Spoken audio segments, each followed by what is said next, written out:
Sosok Evi Santi Rahayu laporkan pemilik bibi kelinci usai curi makanan.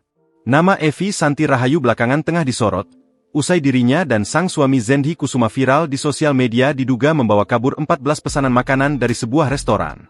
Zendhi Kusuma yang merupakan gitaris kondang Indonesia, bersama Evi Santi juga diduga terlibat perselisihan dengan staf karena merasa pesanan mereka terlalu lama diantar.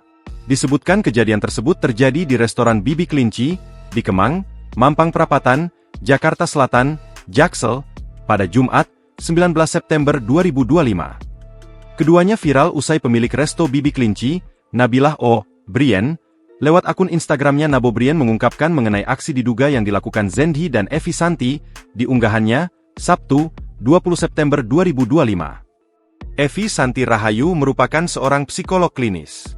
Psikolog klinis adalah setiap orang yang telah lulus pendidikan psikologi klinis sesuai dengan ketentuan peraturan perundang-undangan dan berhak memberikan pelayanan psikologi klinis kepada masyarakat, mengutip laman Ikatan Psikolog Klinis Indonesia, IPK Indonesia, or ID.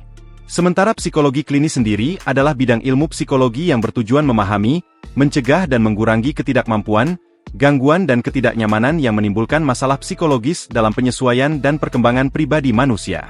Mengutip laman YouTube Radio Pelita Kasih 9630 FM Jakarta, Evi Santi menyandang gelar MPSI, atau Magister Psikologi, gelar akademik jenjang Strata 2, S2, dalam bidang psikologi. Evi Santi juga merupakan seorang psikolog Cinta Healing Center. Download Tribun X sekarang, menghadirkan lokal menjadi Indonesia.